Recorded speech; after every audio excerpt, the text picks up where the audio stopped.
Greece says it doesn't ditch migrants at sea. It was caught in the act. Here's a summary of the article.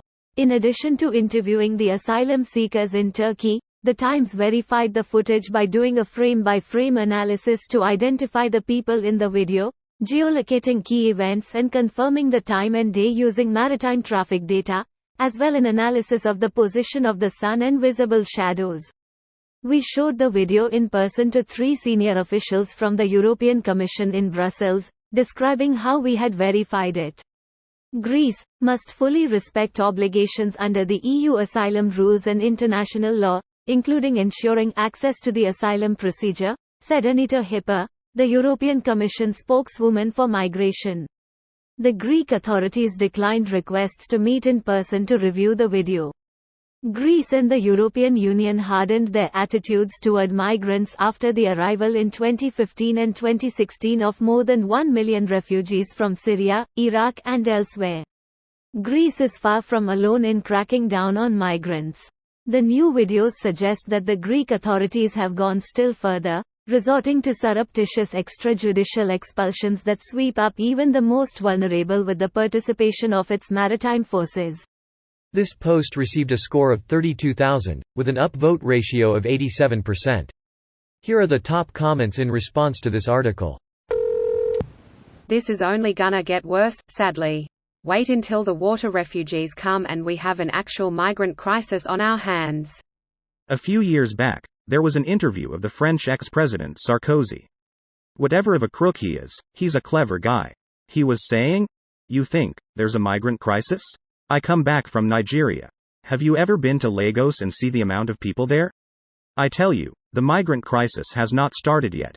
And he's totally right. Yep. I am scared to see what'll happen when vast swaths of Earth are too hot to live. Hundreds of millions will need to find new places to live, and the planet could barely handle 6 million Syrians. Actually, the estimate is about 1.2 billion climate refugees by 2050. Oh shit, that's a lot more than I was expecting. What a pleasant surprise for you. And of course humanity very rarely overestimates how bad global problems will be. We've underestimated climate change effects by pretty much every metric so far.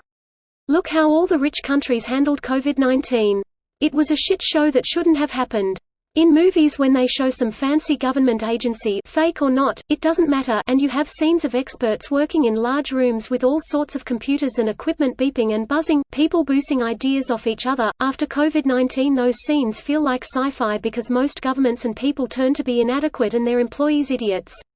Most of us turned out to be idiots as well. Yeah, I don't think we will tackle climate change in a satisfactory way. COVID showed us clearly that if there is a zombie apocalypse we're all screwed. To be fair, only a few places can get away with openly saying, "Yes, we will leave you to die, don't dare come." Straya. And not a coincidence that their labor wages aren't depressed to the gutters. Fruit picker in Australia, $35 per hour. Fruit picker in Canada, $16 per hour. Asylum seekers are like fuck all Australian migrants. Australia is a very successful migrant society. Over the last decade it's become super fucked because stupid governments haven't released enough land for housing or been too meek to build infrastructure. We don't generally have many unskilled migrants though. We want doctors, nurses, engineers, miners, etc. Edit. To be clear, what protects workers is a strong unionized workforce. Protectionism for the sake of high wages will kill an economy. This is not the first time they did it, and this won't be the last time they would do. EU just doesn't care as long as Greece stops refugees coming through Turkey. They will ignore the means, be it moral or not. It just helps when there is no video evidence. This video was automatically created by Reddit to speech. The article and comments in this video were selected from Reddit according to their upvotes, and any paraphrasing was performed by smmry.com, without any human intervention.